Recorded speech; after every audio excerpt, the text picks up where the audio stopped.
Yo everyone, Jerry the Meme Mouse here again with another review of Interspecies Reviewers. Sorry about this one being late. I couldn't find the uncensored version for the episode for like the majority of the day, so when I actually found it, I went to sleep and watched it earlier today, which is now Sunday. But anyway, besides that, let's get right into this review. This episode was quite good this time around. Personally, I liked it a decent amount more than last episode, especially some of the comedic and character interactions. And by comedic, that didn't make sense, I mean comedy moments, jokes, etc.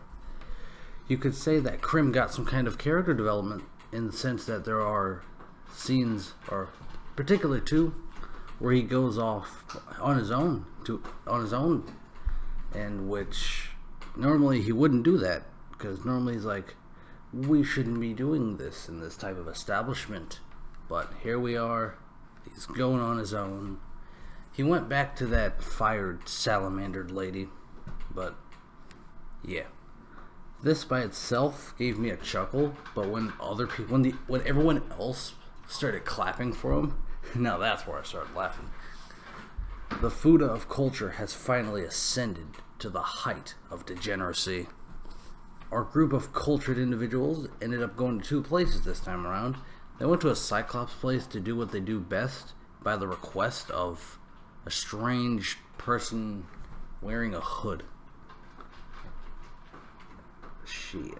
Like, yeah, I don't even need to say strange person wearing a hood, considering you see them at the end of the episode. Another Cyclops that was kind of hiding. But that's something else. That's going on a side tangent.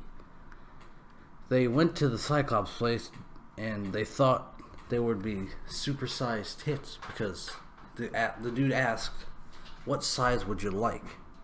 But to their disappointment, the sizes refer to the size of their eye, not tits. We got to see some scenes that were a bit better than last episode, so that was a plus. Except where there was one scene where Crim licked some Cyclops Girls' eye because she wanted him to which I couldn't help but cringe to, because that shit, I don't play with that shit. Other than that, nothing came close to episode 3 though. Episode 3, for at least now, will forever remain the most, as close to hentai scene that there can be. Like, it was standing on the very borderline razor edge between anime and hentai. But besides that, in the second half of this episode, however, we got some scenes with different mushroom girls that were pretty great in my opinion. The visuals were, let's just say, it was something else. Like I said previously, I think this episode was overall pretty fucking good, and I can't wait for next week's episode, as I always do. I wonder how far the anime will go, considering that the manga hasn't finished, and I'm not sure if it was like a light novel or something, but you know what? I'm gonna search that up and update you guys on that. Anyway, let's get right into my review of the presented Monster Girls for this week. Let's start off with the Mushroom Girls. The receptionist is able to tell exactly what type of girl to give you out of a choice of hundreds of different types. Sorry about that. There was a interruption going on, but back to what I was talking about. The receptionist is able to tell exactly what type of girl to give you out of a choice of hundreds of different types of mushroom girls to help suit your needs, which will definitely be great for the experience. For this review, like for this particular one though, I'm going to have to give sub-reviews for the different types of mushroom girls presented. So, let's start off with the one Stunk went with. They were these slimy mushroom type girls, which look like they may have been great to be with, so I'll give them a good 7 or 7.5. My issue is they might feel weird because they're fucking slimy, I don't know. Who knows? For Zell's choice, I would give a solid 7 or 6.5. Milk or something like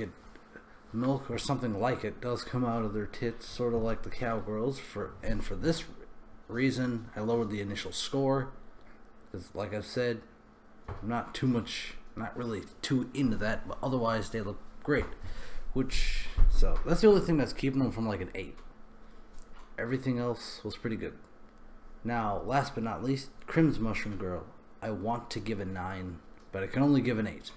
The issue preventing her from reaching the score of a 9 is that this particular mushroom girl is extremely sensitive, which could make things not as fun.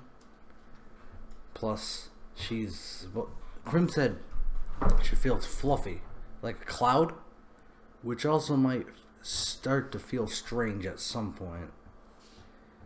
Another issue, oh yeah, she releases these spore things. See, Crim's got all types of resistances and stuff, so he's not affected by that. What about me? I'm a human. Are those spores poisonous? I don't know. So that might be a problem depending on if they were poisonous or not, because if they are, I would be fucking screwed. But other than that, those are really the only issues keeping her from the 9. But let's move on to the Cyclops Girls. This one will be a quick one because I'm not too into Cyclopses. But alright, let's start. For Stunk and Zell Cyclops Girls, I'll give them a 6. The main issue is that they have one eye. I'm gonna just let you guys know ahead of time.